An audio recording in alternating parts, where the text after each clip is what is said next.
Yan, magandang araw mga kabunyog, mga kababayan. Kulik Soliman ang malupit sa katotohanan. Hindi po matatakasan ni Sara Duterte itong impeachment. Ha?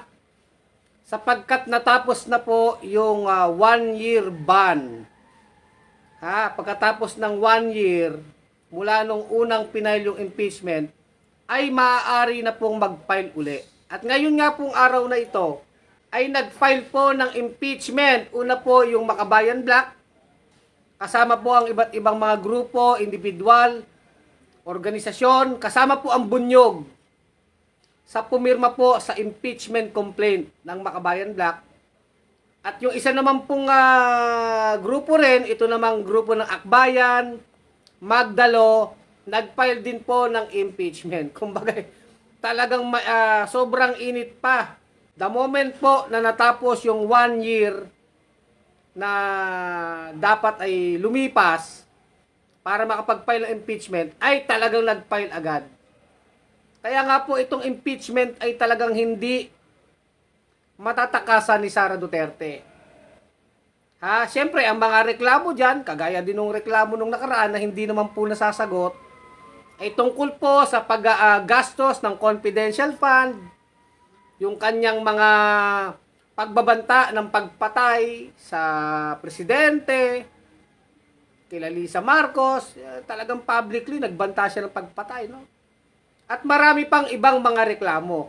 At para matapos na po tayo dito mga kabunyog, mga kababayan, once and for all, sabi naman ni Sara, paulit-ulit, hindi siya natatakot sa mga reklamo na yan at handa niyang harapin. Dapat naman na magharapan na sa impeachment trial. Di ba? I mean, panahon na magsaano na, sagutin na ito. Wag nang iwasan, kung hindi, magkaroon na talaga ng pagliliti sa Senado. Bagamat ang una, syempre nga, proseso niya na sinabi nga ng Supreme Court, maraming mga procedure na dapat sundin. Ayon doon sa desisyon ng Supreme Court, yan nga ay dadaan sa House of Representatives, no? So, pagbobotohan niya ng mga congressman, at kapag nakakuha po ng enough votes, 1/3, I think 1/3 nung nung mga congressman, kapag naka 1/3, ay pwede na pong i-transmit sa Senado. Plus yung mga sinasabing mga regulasyon o proseso tinatadhana ng Supreme Court na kailangang sundin, no? So, yung po, mga kabunyog, mga kababayan, ang sinasabi natin dito, once and for all, para magkaalaman na, ay dapat po talaga na harapin ito ni Sara Duterte ng buong buo. Hindi iiwasan, hindi magpapalusot, di ba? Sa ganung paraan lang po talaga matatapos to eh. Kasi sinasabi lagi nila Sara, pinupolitika sila. Lahat ito ay tungkol sa politika, di ba? Gusto lang siyang alisin sa pwesto. Politika, politika, politika. Puro ganun yung rason eh. Pero yung merito nung kaso, yun yung dapat masagot eh. Saan mo dinala yung 125 million confidential fund, di ba? Nagastos 11 days. Yung mga resibo mo, totoo ba yun?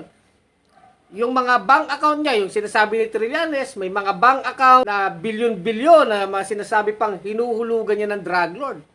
So maglabasan ng ebidensya sa paglilitis at sagutin lahat ni Sara yang mga akusasyon na yan, yung mga ebidensya na yan, labanan po ng ebidensya sa ebidensya. Di ba?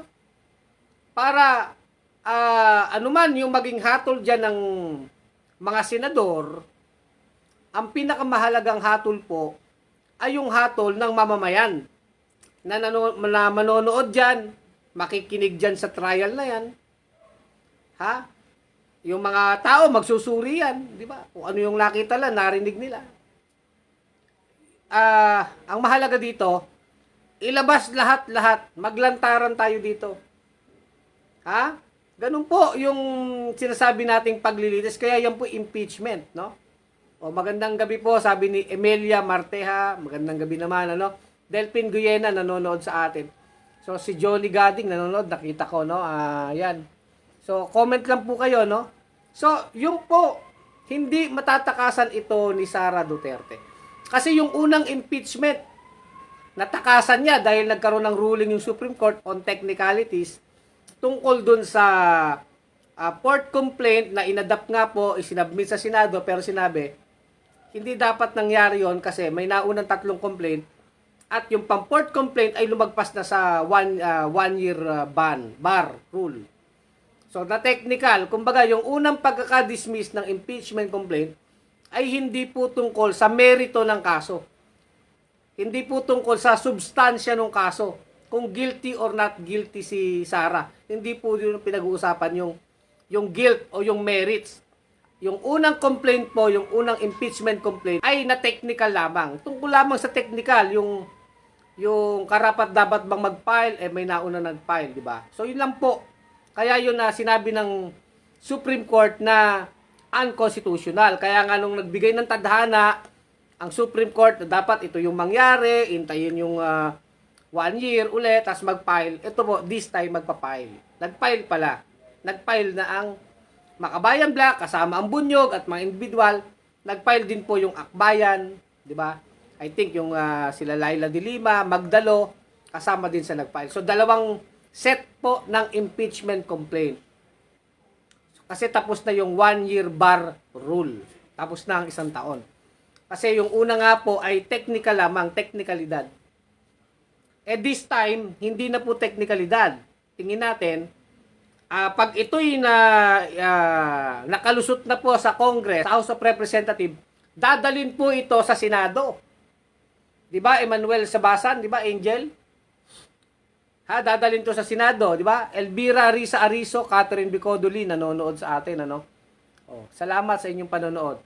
Pag dinala sa Senado, sinasabi po ni Tito Soto na kagyat nilang aaksyonan ang impeachment complaint forthwith.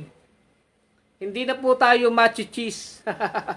Alam niyo naman yung ginawa ni Cheese nung sa unang complaint talagang pinatulog ni Cheese kasi kahit sinasabi ng konstitusyon na dapat yung articles of impeachment na hinain po ng House of Representatives ay dapat aksyonan agad-agad forthwith ng Senado. Yan ang inuutos po ng konstitusyon. Hindi po ginawa ni Chis Escudero na yon ay aksyonan agad-agad. Sinabi nga kasi sa konstitusyon, forthwith, o ibig sabihin nun agad-agad, immediately. Pero iba kasi yung forthwith ni Chis Ayan. Kaya lahat tayo na Chis Escudero dito. Hanggang sa nagbigay na nga ng ruling, ang Supreme Court naman doon sa 1 year bar rule. Diba? Anyway, tapos na yon.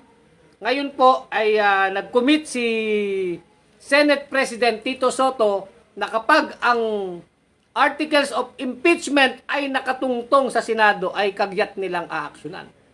Alalahanin po natin, iba na ang liderato ng Senado. Para kay Soto talaga, dapat yung impeachment, hanggat yan ay constitutional provision na kapangyarihan po yan ng legislatura o ng mga mambabatas. In this case, ang House of Representatives, sila yung nag-i-initiate and then ang magta-trial naman dyan, ang maglilitis ang Senado. Yan po yung nakalagay sa Constitution. At yan nga yung sinasabi ni Soto, gagawin nila yung kanilang mandato na inuutos ng Constitution na yung articles of impeachment na maisasampa sa Senado ay aaksyonan forthwith o agad-agad. O, di ba? Di ba, Emmanuel Sabasan?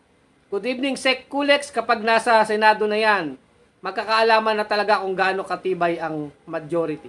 Sa atin naman kasi, alam nyo, yung mga senador, rin yan siyempre, mga politiko yan, rin yan, nagtitimpla din yan ng opinion ng tao.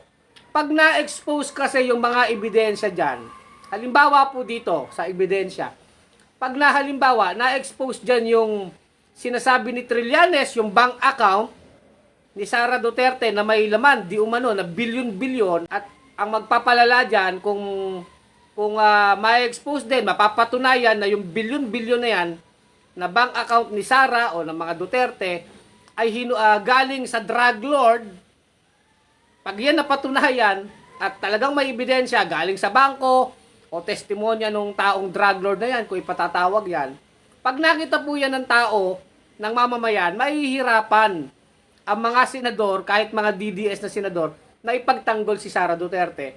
Dahil yung tao mismo makikita nila yung katotohanan. Na ito hindi na kayang i-deny, hindi na pwedeng sabihin ni Sara na pinupolitika siya kasi yan na yung pagkakataon nasagutin niya yan head on. Kung ang nagsasalita ay mismong ebidensya, bank document yan, na hindi mo naman yan pwedeng imbentuhin.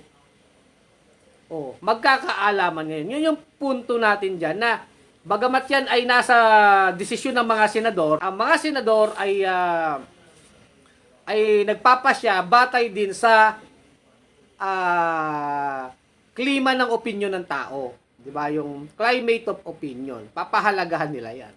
Unless talagang napakakapal ng muka, na kumbagay, kitang-kita na nga ng tao na nagnakaw, na binibigyan ng pera ng drug lord, na may bilyon-bilyon, kung kakampihan pa si Sara, napakakapal ng mukha na yan. Kumbagay, may, na yan, talagang kiss of death na po yan. Kumbaga, sama-sama na silang mabubulok, di ba?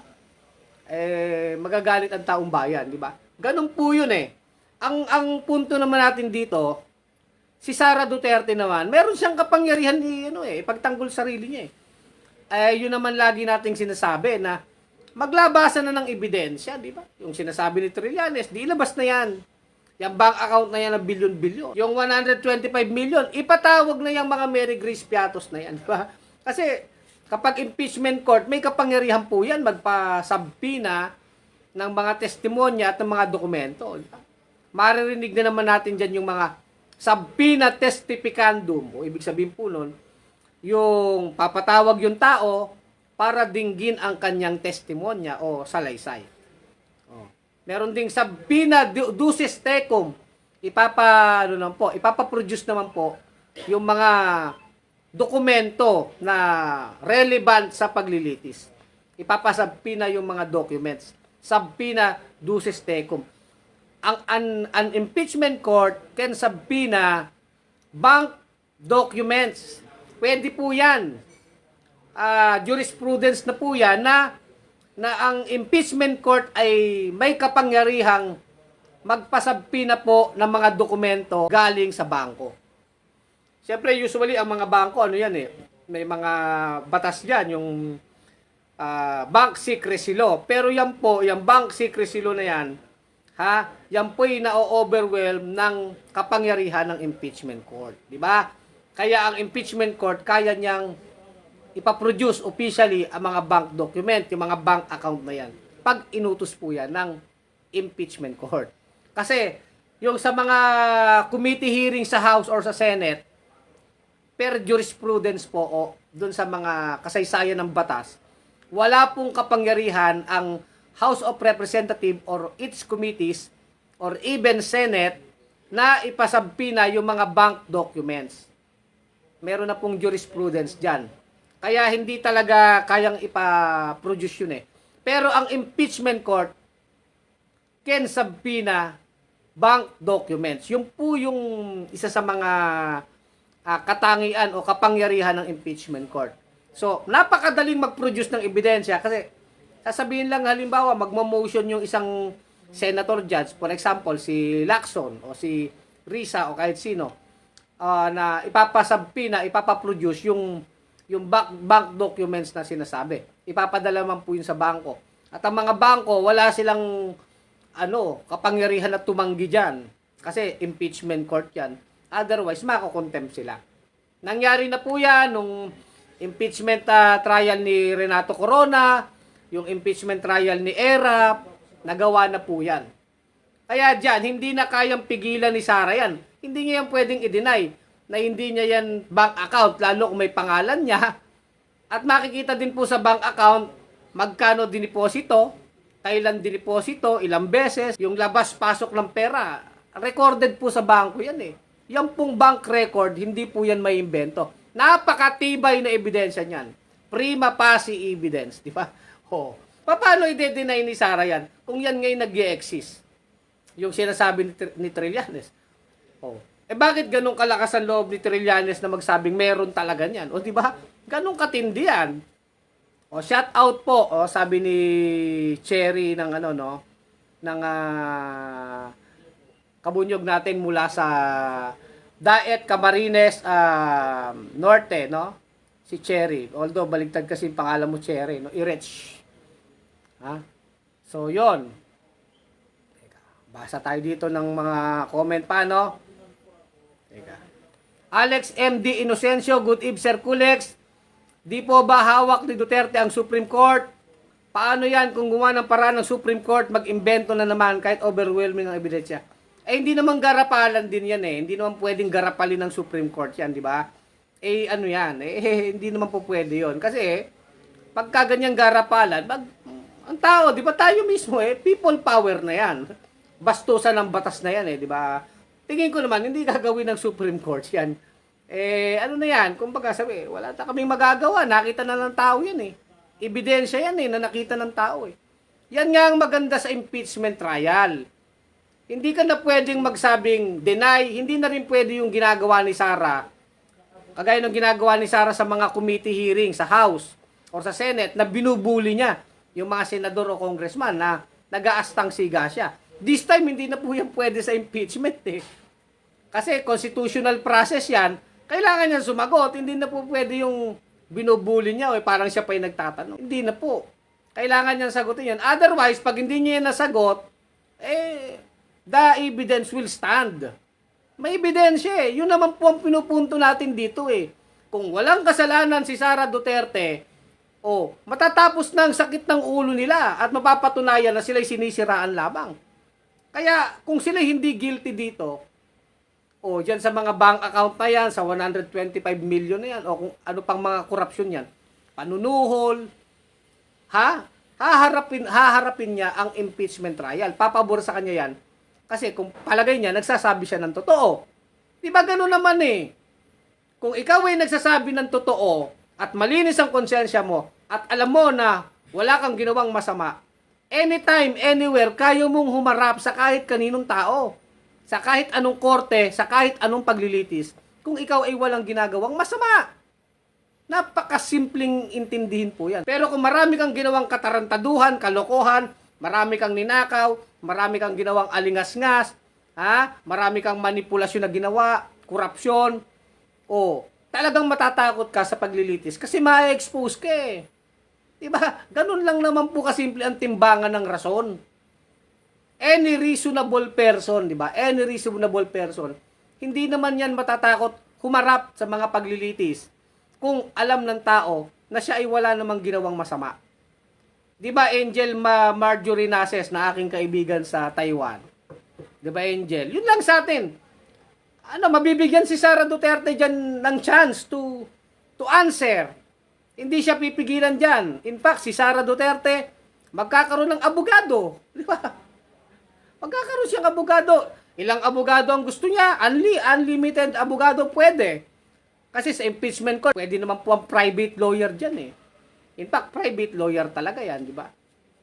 Ilang abogado gusto niya, di kunin niya kung sinong gusto niyang abogado. Para sagutin yung akusasyon sa kanya. Kung may ebidensya, di sagutin niya. Ganun lang kasimple yun. May billion-billion ba siyang pera sa bangko? Paano kung may bank record? Paano? Di sagutin niya, hindi kasi may business ako, kaya ako may billion-billion. Pakita mo yung business mo, ano ba yun, di ba? Mabubuking ka kung di ka nagsasabi ng totoo Ganun po kasimple. Gusto natin fair. Di ba, Sir Julian Robin, salamat sa 500 stars. Sir Julian Robin. Hindi, ang impeachment court, hindi ito para magbintangan Hindi na ito pagbibintang, hindi ito politika, hindi ito propaganda. Hindi rin to vlog. Hindi ito vlog lang na pwede si Sarang magtaray, magsusungit siya. Hindi na po Hindi rin siya pwede mambuli dyan. Nakikita na ng tao yan. Labasan nga ng ebidensya And si Sara, lahat ng pwede niyang depensa, gawin niya na, itodo niya na. Pero kaya sinasabi natin, hindi pwedeng takasan ni Sara Duterte ang impeachment trial. Kasi mabigat yung akusasyon. Kaya tayo nagkakagulo. Hindi sinasagot ang tanong ng tao. Kahit kayong mga DDS, di ba? Hindi ba kayo interesado na once and for all masettle na yan? Kaysa habang buhay tayong nagdedebate sa social media. Sabi nyo, si Sara ay walang ninakaw, si Sara ay... Oh. Once and for all, para matapos ng debate, magkaalaman na tayo. May abogado si Sara, then may mga prosecutor din, ng mga abogado rin. Diba, Ate Agnes Putong? Ano bang dapat pa nating ikatakot? Kung si Sara ay mapatunayang magnanakaw at may kasabwat na mga drug lord o talagang ginawa niya yung mga krimen na yan, ano bang parusa ng impeachment court? Matatanggal si Sara Duterte sa pwesto. Hindi pa nga po yan makukulong eh. Kasi ang pinakamataas na parusa po sa impeachment court kapag na-convict, kapag napatunayan yung kasalanan, ikaw ay tatanggalin sa pwesto. Siya ay tatanggalin bilang vice president. Mako-convict siya. Pangalawa, hindi na siya pwedeng tumakbo sa kahit anong posisyon sa gobyerno. Hindi na siya pwedeng ma-elect or kahit ma-appoint man lamang sa kahit anong posisyon sa gobyerno. Kahit janitor, kahit kagawad ng barangay, kahit barangay tanod, hindi na pwedeng humawak ng posisyon sa gobyerno ang isang taong na-convict sa impeachment trial. Yan po ang parusa. Pero yung pagkakakulong, hindi po. Liwanagin natin. Hindi makukulong si Sara. Makukulong lang si Sara kung siya ay ihahabla na sa isang regular na hukuman. Kagaya po ng Sandigan Bayan o halimbawa, Regional Trial Court. Pero most probably, Sandigan Bayan. Kasi ang Sandigan Bayan ay hukuman para sa mga opisyal ng gobyerno. O doon, sa Sandigan Bayan, kapag napatunayan yung ginawang krimen, dyan ang hatol, kulong kasi criminal case yan. Pero itong impeachment court, hindi naman po to criminal case. This is an impeachment case. Kaya nga ito sui generis. Tama ba yung aking pagkakalatin? It is unique on its own. Napaka-unique po ng impeachment process. Kaya ang parusa dyan ay tatanggalin siya sa kanyang kapangyarihan, sa kanyang pwesto. At hindi na siya pwedeng humawak ng kahit anong posisyon sa gobyerno. Hindi na siya pwedeng tumakbo sa 2028 o anong posisyon gusto niya. Hindi na pwede pag siya'y na-convict dyan.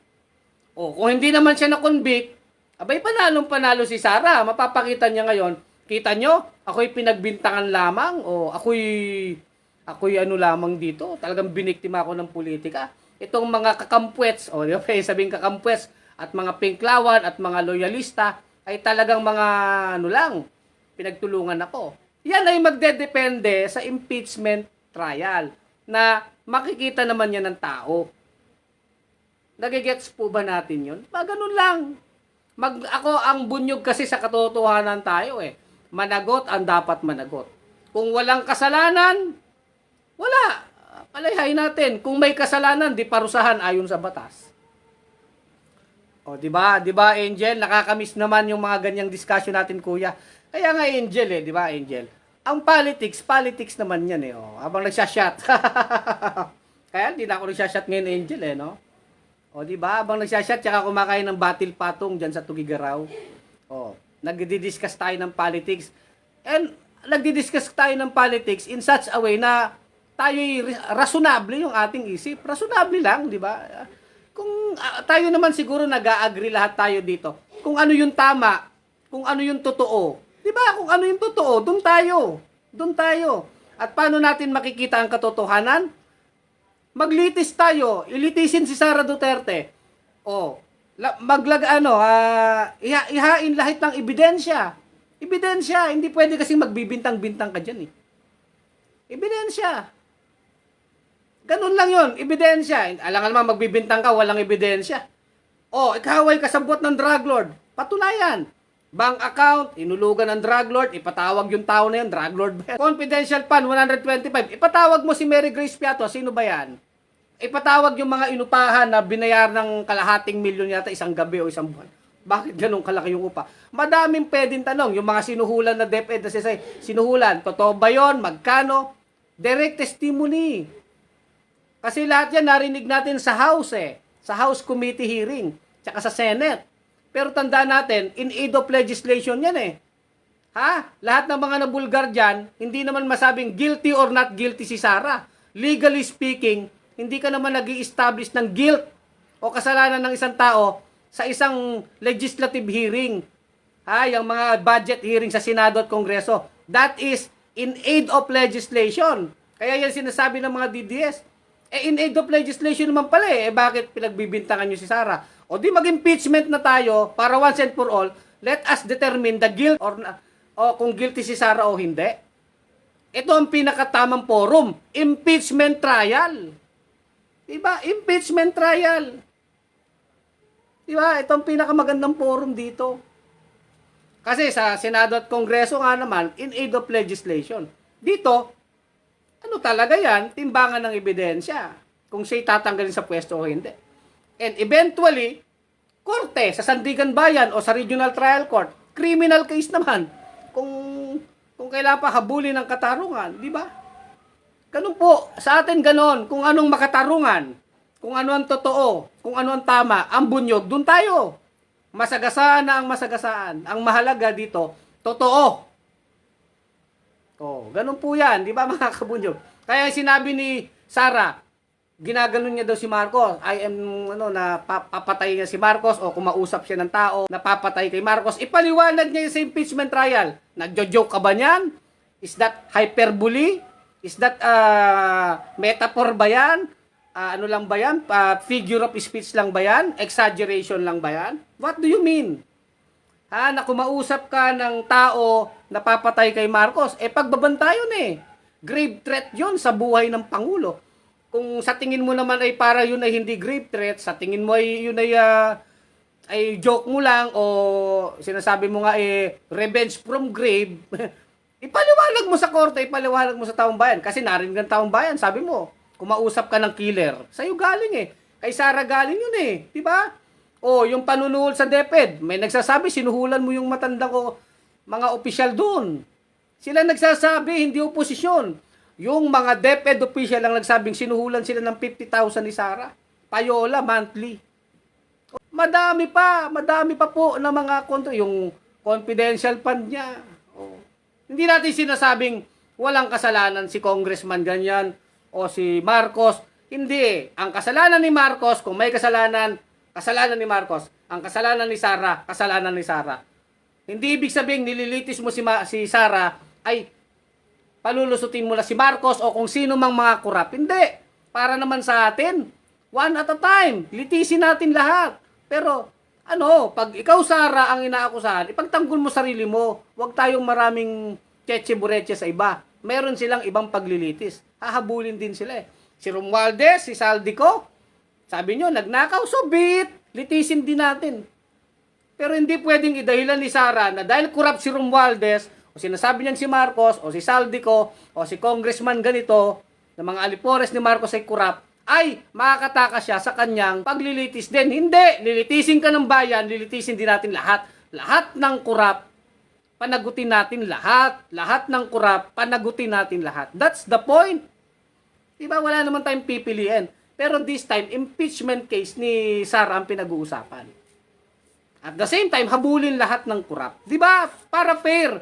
Para katarungan sa sambayan ng Pilipino na nagbabayad ng tax, tayo po yun Kaya sinasabi natin, sa Nambunyog, ang mga Pilipino, magkampihan tayo kasi tayo ang ninakawan. Tayo ang ninakawan. Bakit ano bang paki natin sa mga politiko na yan? Ang gusto natin, makulong, ang dapat makulong. Yun, wala tayong sinisino dito. Marcos, Duterte, Arroyo, kung sino ka man, Saldico, Romualdez ka. Kung may ebidensya talaga, ipakulong natin, di ba? Wag tayong magkampihan dito ng politiko. Sa atin kasi tayo ang taong bayan na ninakawan Yan yung esensya ng sinasabi impeachment is katarungan yan. Kung yung nagnakaw ng sardinas, kung yung nagnakaw ng isang lata ng sardinas, isang lata ng gata sa grocery ay nakukulong, bakit hindi nakukulong at natatanggal sa pwesto ang mga nagnakaw ng milyon-milyon? Di ba? Kung yung mga vendor na illegal na nagtitinda ay kinukumpiska ang kanilang paninda dahil illegal daw sa sidewalk nagtitinda, bakit hindi pwedeng bawiin ang mga ninakaw ng mga magnanakaw ng mga politiko? Kung yung vendor nga, kinukumpiska ang mga paninda sa sidewalk kasi illegal daw. Mga pobre na kababayan natin. Kasi sabi, yan ang batas Okay, kung yan ang batas sa maliliit, Ipatupad natin ang batas sa mayayaman at malalaki. Katarungan po ang tawag dyan. Walang exempted.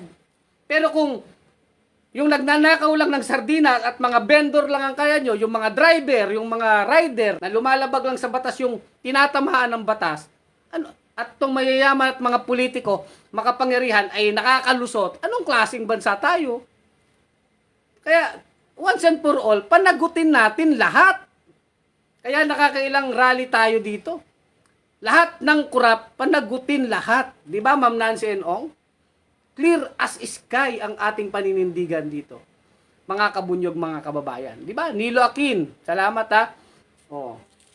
Boyet Paelmo nanonood. Virgie San Juan, salamat. Ang ganda ng inyong mga comment, ano? Di ba, Angel? Francisco Antonio Mabunga, no to Sara. Kaya nga, sagutin ni Sara yan. Hindi naman niya matatakasan. Salamat, Ma'am Nancy Ong, sa iyong 100 stars. Sir Julian Robin, salamat sa star. Miriam Reyes, Mirador, nanonood. Hayi, nanonood si Hayi. Ka George Ortiz, salamat ha. Nanonood si Ka George ng live. Delpin Guyina, oh. Anong masasabi nyo kay Sara? Di ba? The point is, magkaalaman na tayo. Magkaalaman na tayo once and for all. Edith Perez, good evening. Bro, Kulex, tama ka dyan. O, di ba? Doon lang tayo sa totoo. Doon tayo sa totoo.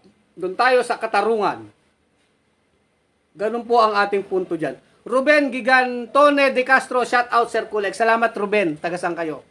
Di ba? Oh. That's the point. Oh. Truth, nothing but ano lang, katotohanan lang. Ha? To seek the truth, nothing but the truth. Justice, di ba?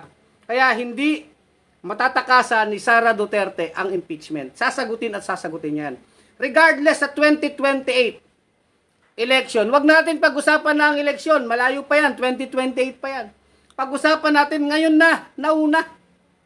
Bakit ba natin intindi 2028? Ngayon ang pag-usapan natin, yung flood control, yung impeachment, lahat ng korupsyon pag-usapan natin. Sinasabi kasi ng mga DDS, dahil daw sa impeachment ni Sara, nakakalimutan ng flood control. Hindi po totoo yan. Ituloy-tuloy natin ang pag-iimbestiga, ang pagpuprosecute sa mga magnanakaw sa flood control. Huwag natin kakalimutan yan. Huwag din natin, hindi lang naman flood control sa DPWH ang korupsyon. Kahit sa DOH, sa mga ospital. Lahat na lang ng ahensya ng gobyerno may nakawan sa custom. Sa Department of Agriculture, o lang sa custom yung mga smuggler, di ba? Nagtuturuan yung mga nandyan sa custom sa mga smuggling na yan, kasabot ng mga taga-DA. At kung ano-ano pang mga korupsyon, dyan sa agrarian reform, mga land grabbing, mga pagnanakaw ng lupa sa magsasaka. Ang daming korupsyon at mga kabulukan at kasamaan sa gobyerno natin. Huwag po natin lahat yan kakalimutan. Ha? Flood control man yan, anumang issue ng korupsyon. Pati impeachment ni Sara, huwag natin kakalimutan. Kaya mali yung sinasabi ng mga DDS na dahil sa impeachment ni Sara ay kinakalimutan na ang issue ng flood control. Hindi po. Hindi po natin, wala tayong kakalimutan dito, miski isa. Sisinilin natin sila, isa-isa-isa, lahat sila. Parusahan ng may sala, sabi ni Ma'am Edith Perez, tama. Edwin Abarca Palma, salamat ha, nanonood. Oh. Nari Morales, muling tapang. Oh, nanonood si Nari Morales, muling tapang. Salamat sa panonood nyo, no. Emilia Marteja, tamang pinag-uusapan kasi ang pagnanakaw ng mga politiko. Magpaliwanag sila lahat kasi tayo ang ninakawan. Eksakto po yan. Kaya dapat po tayo, mga kabunyog, mga kababayan, magkampihan tayo. Tayo ang mamamayan na ninakawan ng mga politiko at ng mga opisyal ng gobyerno. So, regardless kung Duterte yan, Marcos yan, Arroyo, Saldi ko man yan, Romualdez, ang mahalaga dito, litisin sila, ebidensya, ebidensya, ebidensya. Hindi yung binibintang lang, tinuturo, hindi. Ebidensya. Hayaan natin gumalaw ang proseso ng katarungan. Ha, itong impeachment trial ay proseso ng katarungan. No? So yan lang po ang ating punto. Ma'am Ina de la Cruz nanonood sa atin sa Japan. Hello, Ma'am Ina de la Cruz. Sana nanonood si Sister Daisy de la Cruz Belegaño. Namimiss na natin ang ating kaibigan si Daisy. Si Sir Jimmy de Vera ng Bulacan. Lahat ng kurakot dapat managot, sabi ni Kabunyog Agnes Putong, di ba? Kabunyog Agnes Putong, maraming salamat, ano? Kamusta na bang ano diyan sa Bicol? Si Munding Elia, get well soon sa iyong anak si Leay ha. Munding, get well soon. Kasama ka sa aming prayer, si Kabunyog Joy Mijares ng Mindoro at si Sir June Labandero ng Nueva Ecija, and then si June Kabinbin ng Batangas, si Kakri Santa Samera, mga nanonood sa atin yan, ano? Santa Samera. Nagpapakasarap sila, samantala tayo nagkandahirap, sabi ni Emilia Marteja. Tama po yan, ano? So, yun lang po ang ating vlog ngayon, ano? Benny Olesco, good evening Kabunyog. So, hanggang dito na lang ang ating vlog. So, Nari Morales, muling tapang, watching from Batangas. Saan po kayo? Kabunyog, Nari Morales, saan po sa Batangas? Anong bayan? Batangas City, sila Santa Samera, no? Sila June Kabinbin sa San Jose. Diyan sa Lipa, marami tayong kabunyog dyan, ano? Okay, so, let's share ka, tama po, dapat ituloy ang impeachment yan kay Sara Lustay. Pera ng taong bayan ang nakasalalay dyan. Watching here in Damam, KSA. Good PM po, Sir Kulex. Aba, sa Saudi Arabia, no? Let's share ka at ang ating kabunyog, si Cheryl Joy, nanonood ng Manila. Hello, Cheryl Joy, no? Kamusta na dyan, ha? Cheryl Joy. Boyet Paelmo Sanchez at sila Jet Arcega ng Tondo, sila Alwancho ng Tondo. Hoping nanonood kayo, no? Or sa replay natin, ano? Si Hayi nanonood. Hello, Hayi. Kamusta kayo dyan ni Orlans? Arnold Bien Salida, hello Sir Kulex. Byron Cervantes Columna, impeach si Sara at ipakulong ang lahat ng magnanakaw sa gobyerno. Eksakto, Byron Cervantes Columna. Impeach natin si Sara, ipakulong lahat ng magnanakaw sa gobyerno. Walang palalampasin. Watching po from Caloocan City, si Edwin Abarca Palma, Edith Perez, mabuhay ang Kabunyog. Maraming salamat. Kulex Soliman, ang malupit sa katotohanan sa bunyog pagkakaisa. Mga Kabunyog, mga kababayan. Si Faith, nanonood si Faith sa atin, ano? Si Christian Esteban. Naku, hindi ko lahat kayo mabate, no? Kulex Soliman, ang malupit sa katotohanan sa bunyog pagkakaisa. Mga Kabunyog, mga kababayan, tuloy ang laban. Bunyog, halikan na kasama ka. Bunyog, kapag buklod ay may pag-asa. Luzon, Visayas, Mindanao, isa ang pananaw. Sa bagong Pilipinas ang bunyog isisigaw. Bunyog,